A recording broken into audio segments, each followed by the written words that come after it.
वो दो छोर हुए, कोडिया और खापरिया, उन दो छोरों की कहानी है। तो एक बार की बात है, मारवाड़ में अकाल बहुत ज्यादा पड़ते थे। इस वजह से लोग कहीं हरे भरे इलाके में जाना चाहते थे। तो एक राम सिंह नाम के बहुत बड़े व्यक्ति थे, जो बलवान थे, लेकिन उनके पास शस्त्र वगैरह ज्यादा थे नहीं। एक बार वो यहां से चलकर बूंदी चले गए और उन्होंने सोचा बूंदी के राजा है और राजा के पास जाएंगे, वहां पर कोई अच्छा काम होगा तो काम करेंगे। जिस समय में राम सिंह बूंदी पहुंचे थे, उसी समय बूंदी के राजा शेर की शिकार के लिए रवाना हो रहे थे। सब लोग राजा के साथ में चढ़ाई करने के लिए तैयार थे। उसी समय राम सिंह भी वहीं पहुंच गए। राम सिंह को जरूरत थी नौकरी की, लेकिन आज तो राजा खुद शिकार के लिए जा रहे हैं, तो आज नौकरी मांगना उचित नहीं है। जब राजा शिकार से वापस आ जाएंगे, तब राजा से कहेंगे कि मुझे कोई नौकरी करना है। राम सिंह भी राजा के साथ रवाना हो गए और राजा के पास कई घोड़े थे। उनमें से राजा के पास एक घोड़ा था, वो बहुत बड़ा बलवान था। राजा उस घोड़े पर सवार थे। जब वो सुनसान जंगल में पहुंच गए, बड़ी बड़ी पहाड़ियां थी और उन्हीं पहाड़ियों के बीच एक बहुत बड़ी गुफा भी थी। उस गुफा में शेर और शेरनी रहते थे।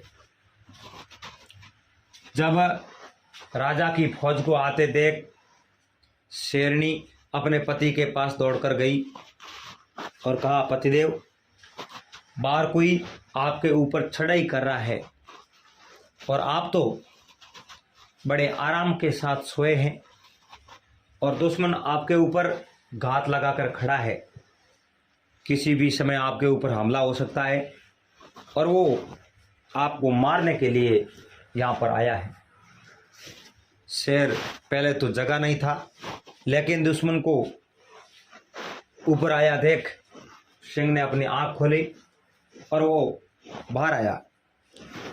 शेरनी ने कहा था, पतिदेव आप बाहर मत जाइए, क्योंकि राजा के साथ में फौज है और वो फौज आपको मार देगी। लेकिन शेर था, सिंह साधु का एक मता पर मारियो नहीं खाए, भाव घट्या मुर्दा भये तागर संत नहीं जाए। सिंह और साधु का एक ही मता है। शेर दूसरे की हुई शिकार को कभी स्वीकार नहीं करता है। सिंह बाहर आया और राजा के सामने आकर खड़ा हो गया, मैं युद्ध करने के लिए तैयार।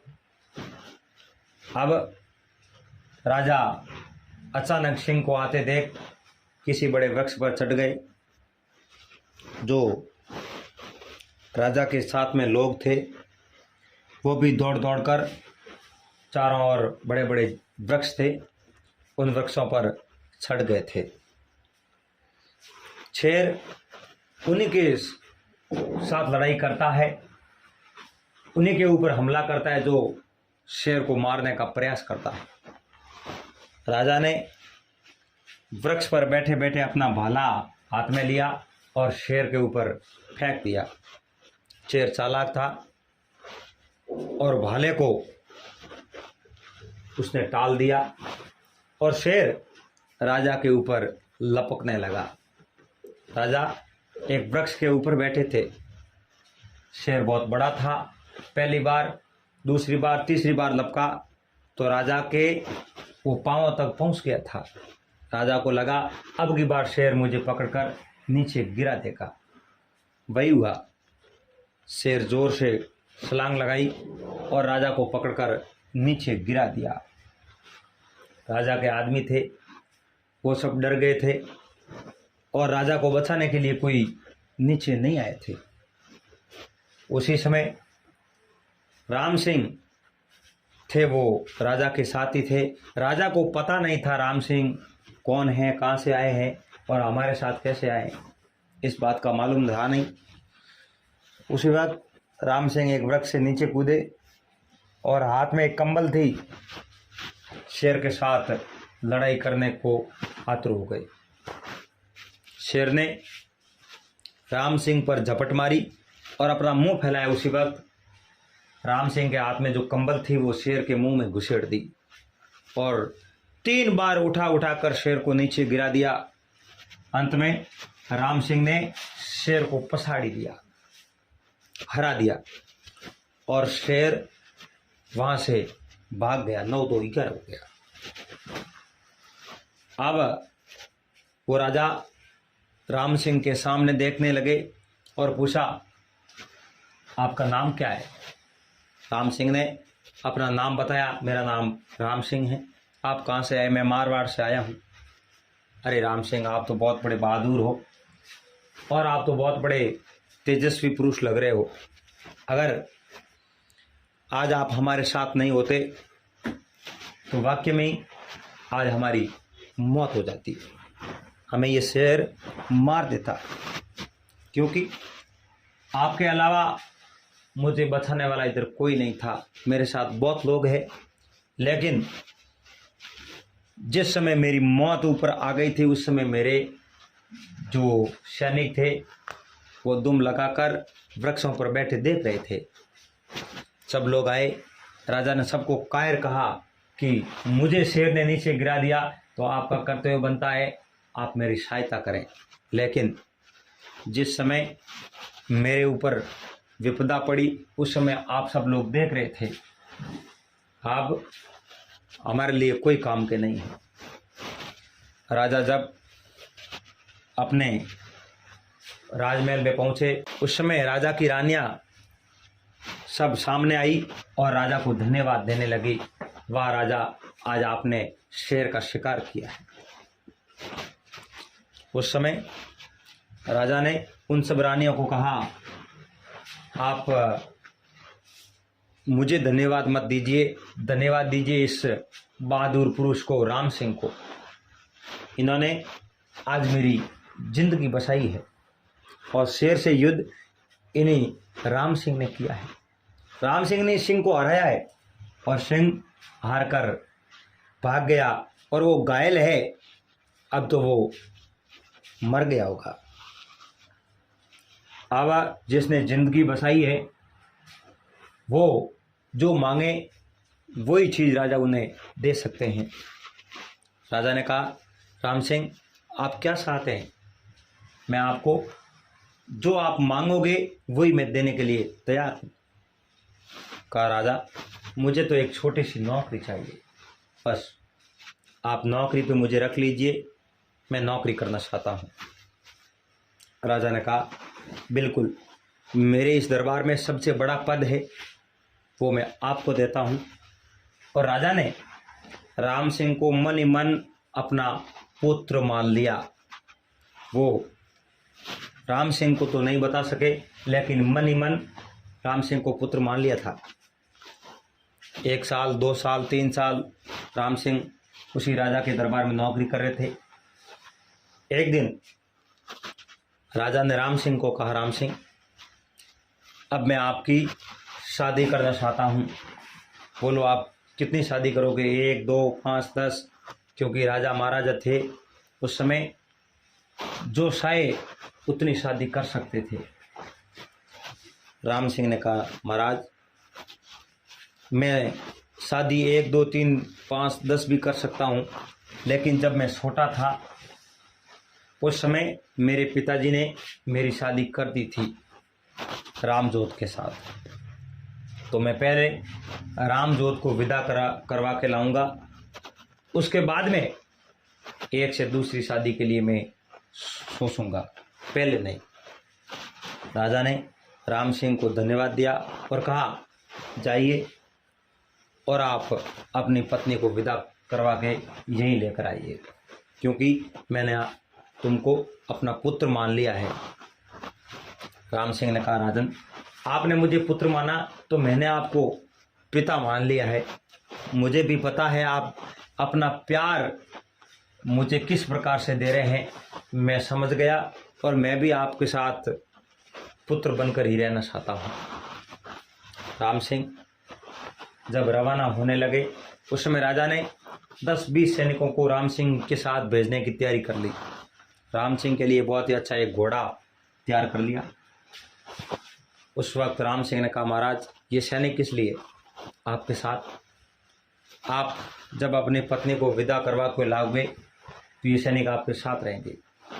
राम सिंह ने कहा, नहीं महाराज, ये तो वही सैनिक है, एक दिन आप शिकार खेलने के लिए गए थे और ये सब सैनिक आपके साथ थे, परंतु आपकी सहायता के लिए कोई आगे नहीं आया था।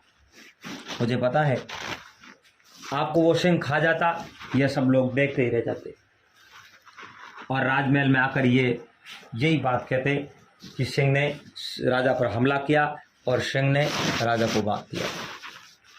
इन कायरों के साथ मैं नहीं जाना चाहता हूँ, मैं अकेले ही जाऊँगा।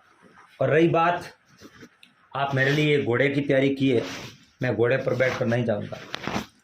आपके पास एक ऊँट है और वो ऊँट आप मुझे दे दीजिए, मैं लेके जाऊँगा तो उस ऊँट को। राजा ने कहा, राम सिंह, वो ऊँट मेरा प्राण है, उस ऊँट पर मैं बैठता हूँ, लेकिन नगर से बाहर मैं नहीं जाता हूँ, क्योंकि ऐसा ऊँट इस नज़दीक कोई रियासत में नहीं है। लेकिन जो पास ही में रहते हैं शत्रु राजा, वो भी इस ऊँट पर नज़र बनाए बैठे हैं। कभी मौका पाकर वो इस ऊँट को यहाँ से ले जाना चाहते हैं। और कई राजाओं ने इनाम भी रखा है 12-12 गांव का। इसलिए इस ऊँट को मैं न चाहता हूँ कि यह कहीं बाहर जाए और इस ऊँट की चोरी हो जाए। राम सिंह ने कहा, महाराज, आप मुझे इस ऊँट को दोगे तो मैं इस ऊँट को सुरक्षित वापस ले आऊँगा और इस ऊँट की मैं चोरी नहीं होने दूँगा। राजा ने कहा, राम सिंह, आप क्या करोगे जब बहुत सारे शत्रु आप पर आक्रमण करेंगे और इस ऊँट को आपसे छीन कर ले जाएंगे? महाराज, अगर मेरे ऊपर आपको विश्वास नहीं है तो रहने दीजिए आपका ऊँट, मैं यहीं से पैदल जाऊंगा। राजा की रानी आकर राजा को समझाने लगी कि महाराज, आपके प्राणों से ये ऊँट बड़ा नहीं है, जो आपका प्राण बचा सकता है वो ऊँट को सुरक्षित रख सकता है। आप अपने ऊँट को इस राम सिंह को दे दीजिए और आप बेफिक्र आपके ऊँट की राम सिंह रक्षा बिल्कुल कर सकेंगे। राजा ने उस ऊँट को राम सिंह को दे दिया और कहा, राम सिंह, ऊँट को वापस लेकर ही आना, क्योंकि ऊँट ही मेरा प्राण है। राम सिंह उस ऊँट पर बैठ गए, ऊँट को रवाना किया। जो मोरी थी वो राम सिंह ने हाथ में पकड़ ली और ऊँट की मोरी खींची, ऊँट दौड़ने लगा। उसी गांव के बाहर 2 छोर थे, एक का नाम कोडिया था और दूसरे का नाम खापरिया था। बहुत बड़े प्रख्यात छोर थे, बैठे थे। कभी कभी राजा का ऊँट बाहर आएगा तो हम ऊँट को लेकर जाएंगे और इनाम स्वरूप राजा को ऊँट दे देंगे और 12 गांव की जागीरी हमें मिल जाएगी। उस वक्त कोडिये की नज़र उस ऊँट पर पड़ी। दौड़ता दौड़ता खापरिये के पास गया, कहा, भाई, आज वो ऊँट आ रहा है और आज उस ऊँट को हम छीन लेंगे। उन्होंने जो खाना बना रखा था वो वहीं पर छोड़ दिया। जिस मार्ग से, जिस रास्ते से राम सिंह जा रहे थे, उसी रास्ते पर कोडिया और खापरिया दोनों छोर एक वृक्ष पर जाकर बैठ गए। जब राम सिंह ऊँट लेकर उसी वृक्ष के पास में से निकल रहे थे, कोडिया जोर से छलांग लगाता है और उस ऊँट के ऊपर राम सिंह के पीछे बैठ जाता है। पीछे पीछे खापरिये ने भी जोरदार छलांग लगाई, लेकिन वो ऊँट पर बैठने में नाकाम रहा, वो नीचे गिर गया। उस वक्त कोडिये ने हाथों से इशारा किया खापरिये को, तू मेरे पीछे पीछे आ जा, जब ये ऊँट रुकेगा तब इससे झगड़ा करेंगे और ऊँट को छीन लेंगे। अगर झगड़ा न करना पड़ा तो और भी अच्छी बात है, और झगड़ा करना पड़ा तो भी इस ऊँट को हम छोड़ेंगे नहीं। खापरिया उस ऊँट के पीछे पीछे जा रहा था और वो कोडिया राम सिंह के पीछे बैठा था। जब राम सिंह का ससुराल नज़दीक आ गया और उस वक्त कोडिया ऊँट से नीचे उतरा और गांव के बाहर बैठ गया था। राम सिंह अपने ससुराल गए। वहाँ पर राम सिंह का बहुत ही अच्छा और भव्य स्वागत हुआ। राम सिंह ने कहा, मेरा ऊँट है जो यहीं दरबार के आगे बांधना है। राम सिंह के ससुराल वालों ने कहा, आपके ऊँट का ध्यान रखना हमारा कर्तव्य है और आपका ऊँट हमें दे दीजिए। ऊँट के ऊपर जो ऊँट के पिलान होता है वो ऊपर ही था, क्योंकि ऊँट बहुत देर से बहुत दूर से आया था, इसलिए थोड़ी देर जो वो पिलान था वो ऊपर ही रखा था। राम सिंह दरबार में बैठ गए, चाय पानी पी रहे थे। उसी वक्त किसी लड़कियों ने जाकर राम सिंह की पत्नी रामजोत को बता दिया कि आपके पति आपको लेने के लिए आ गए हैं। रामजोत बहुत बड़ी खुश हुई और कहा, वो क्या लेकर आए हैं, घोड़ा, रथगाड़ी, बैलगाड़ी या ऊँट गाड़ी या ऊँट? लड़कियों ने कहा, वो ऊँट लेकर आए हैं और बहुत ही सुंदर और अच्छा ऊँट है। रामजोत उन लड़कियों के साथ उसी ऊँट को देखने के लिए गई थी और लड़कियों ने कहा, ऊँट बहुत ही अच्छा है। रामजोत ने कहा, मैं ऊपर बैठूंगी और इस ऊँट पर मैं सवारी करूंगी। वो रामजोत ऊँट पर बैठी, मोरी खींची क्योंकि पिलान ऊपरी था और ऊँट दौड़ने लगा। वो बहुत ही बड़ा और हट्टा-कट्टा ऊँट था, जिसकी चारों ओर तक सरसाएं चलती थी कि उस ऊँट को जो चोरी करके लाएगा हमें देगा तो 12 गांव की जागीरी मिलेगी। रामजोत ने मोरी खींचते ऊँट दौड़ने लगा और कोडिये और खापरिये को पता चल गया कि ऊँट नगर से बाहर निकल ही गया है। वो दोनों शोर बहुत चालाक थे। ऊँट के पूंछ पकड़कर दौड़कर वो ऊँट पर बैठ गए, दोनों कोडिया और खापरिया। इधर राम सिंह व्यस्त थे, बैठे थे। राम सिंह को पता नहीं था। 2 घंटे बाद राम सिंह ने कहा, अब मैं ऊँट के ऊपर जो पिलान है वो नीचे रख कर आता हूँ और ऊँट को एक बार मैं देख कर आता हूँ। जब राम सिंह ऊँट को देखने गए तो ऊँट वहाँ पर था नहीं। राम सिंह ने कहा, मेरा ऊँट कहाँ है? ऊँट तो आपकी पत्नी रामजोत ऊपर बैठी थी और उन्होंने सोचा कि मैं ऊँट को थोड़ी देर तक घुमा कर लाऊं, लेकिन वो ऊँट तो दौड़ गया और आप इधर बैठे हो, हमने सोचा आप पीछे बैठे हो। 2 आदमी दौड़कर पीछे बैठ गए थे। अब राम सिंह को पूरा पता लग गया कि जो 2 छोर है कोडिया और खापरिया वही इस ऊँट पर बैठे हैं और ऊँट के साथ साथ रामजोत को भी लेकर चले गए। अब क्यों ना मैं इधर अब 1 मिनट भी नहीं रुक सकता, क्योंकि रामजोत और ऊँट को उस कोडिया और खापरिया शोर से मुक्त करवाना है। रातों रात वहीं से राम सिंह रवाना हो गए। कोडिया और खापरिया आधी रात के समय उस ऊँट को रोका और उस लड़की ने कहा, रामजोत ने कहा, आप कौन हो? कहा, कोडिया और खापरिया बहुत बड़े शोर हैं, डाकू हैं, तो आप मुझे यहाँ पर क्यों ले आए? उस समय चोरों ने कहा, हम आपका हरण नहीं करने आए हैं, हमारे तो ऊँट चाहिए, आप वापस जाना चाहते हैं तो हम आपको यहीं उतार सकते हैं। रामजोत बहुत ही होशियार लड़की थी। उसने कहा नहीं, मैं वापस जाना नहीं चाहती हूँ, मैं भी आपका इंतज़ार कई दिनों से कर रही थी, मैं बस आपके साथ अब शादी करूँगी, ब्याह करूँगी।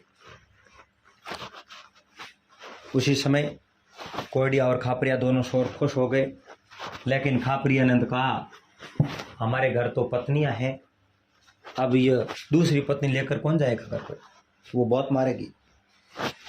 दूसरे ने कहा, कोडी ने कहा गांव के बाहर एक और घर बना लेंगे, थोड़े दिन इधर रहेंगे और थोड़े दिन अपने स्थायी घर पर रहेंगे। उन्होंने निश्चय कर लिया और एक नदी किनारे जाकर ऊँट को बांध लिया। जब वो भूखे थे, क्योंकि जिस समय ऊँट पर नजर पड़ी थी उस समय दोनों छोर खाना बना रहे थे, वो खाना पीछे ही छूट गया और दोनों आगे आगे चले गए थे ऊँट के पीछे पीछे। अब उनको खाना खाना था, लेकिन वो जो ठहरे छोर चोरी कर कर ही खाना लाते थे, ऊँट भी भूखा था। रामजोत को कहा हम जा रहे हैं चोरी करने के लिए, ऊँट के लिए ग्वात्री और हमारे खाने के लिए कुछ भोजन लाना है, आप इस ऊँट का ध्यान रखेंगे। रामजोत ऊँट को छोड़कर दूर जाकर बैठ गई, मैं ऊँट का ध्यान नहीं रखूंगी, आप रखो। तो उन्होंने मन ही मन जान लिया ये रामजोत अब ऊँट लेकर कहीं जाने वाली है नहीं। रामजोत ने इस प्रकार जाहिर किया कि वो बिल्कुल उनके साथ ही रहेगी और शादी भी उनके साथ ही करेगी। उन्होंने सोचा शुभ मुहूर्त देखकर रामजोत के साथ शादी करेंगे, पहले जाएं और खाना चोरी कर कर लाते हैं। कोडिया गया और किसी के घर के आगे बहुत बड़ी करी थी, उस करी में चारा था, करी को फाड़ा और धीरे धीरे एक एक मुट्ठी चारा अंदर से खींचने लगा। जब सारा एक बड़ा सा जबला था वो भर गया और चारा लेकर रवाना हो गया, जब तक प्रभात हो चुकी थी, देर हो गई। खापरिया था जो किसी घर में गया और दही दूध रोटी चोरी कर रहा था, उस समय वो वहाँ पर पकड़ा गया। रात भर बाहर बैठा रहा और जब तक वो प्रभात हो चुकी थी।